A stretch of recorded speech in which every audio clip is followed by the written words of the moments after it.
ঐ এ মান্তৰা এজুৰি মোৰে মইনা মইনা ঐ আছিলে নৰিয়াত মোৰে মইনা মইনা ঐ পৰি ঐ যেতিয়া শুনিলে মোৰ মইনা মইনা ঐ বিহুৰে বাতৰি মোৰে মইনা মইনা ঐ আহিলে লাখুটি মোৰে মইনা মইনা ধৰি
মৰাণৰ কচুমাৰীত 7 মে তাৰিখৰ পৰা 3 দিনীয়া কাৰ্যসূচীৰে অনুষ্ঠিত হৈ থকা কেন্দ্ৰীয় ৰঙালী বিহু সন্মিলনৰ দ্বিতীয় দিনাৰ অনুষ্ঠানত 4 সহস্ৰাধিক ৰাইজৰ উপস্থিতিয়ে সকলোৰে দৃষ্টি আকৰ্ষণ কৰিলে।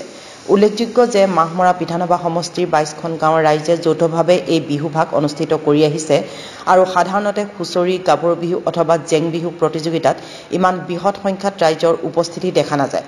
পেণ্ডেলৰ ভিতৰত 3000 চকীৰ ব্যৱস্থা কৰিছিল উদ্যোক্তাসকলে। চকীসমূহত বিহু বলীয়া ৰাইজ বহি থকাৰ উপৰিও সহস্ৰাধিক ৰাইজ থিয় হৈ কেইবা ঘণ্টা অনুষ্ঠানসমূহ উপভোগ কৰি থকা পৰিলক্ষিত হ'ল। আজি তৃতীয় দিনাৰ কাৰ্যসূচীত প্ৰতিযোগিতাসমূহৰ ফলাফল আৰু বঁটা বিতৰণী আৰু মুকলি সভাৰ পাছত নিশা জুবিন গাৰ্গৰ সংগীতানুষ্ঠান আছে। যুৱ সংঘ আৰু পুথিভঁৰালৰ উদ্যোগত 22খন গাঁৱৰ ৰাইজৰ সহযোগত দ্বাদশ কেন্দ্ৰীয় ৰঙালী বিহু 7, 8 আৰু 9 মে আমি 3 দিনীয়া কাৰ্যসূচীৰে অনুষ্ঠিত কৰিছিলোঁ। কালি প্ৰথম দিনাখন খুব সুন্দৰভাৱে কাৰ্যসূচী পাৰ হৈ গৈছে।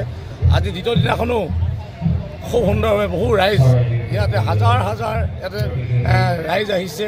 আজি আমাক সহায় জনাইছে। মই সকলো ৰাইজক ধন্যবাদ জনাইছোঁ। যিহেতু 22খন গাঁৱৰ ৰাইজ ইয়াতে উপস্থিত আছে, গতিকে মই ভাবোঁ কাইলৈ অসমৰ জনপ্ৰিয় কণ্ঠশিল্পী জুবিন গাৰ্গ আহিব। গতিকে মই আপোনালোকৰ জৰিয়তে সমগ্ৰ অসমবাসীক কাইলৈ যি 9 তাৰিখে যি জুবিন প্ৰগ্ৰেম সকলোকে উপস্থিত থাকিবলৈ মই অনুৰোধ জনাওঁ।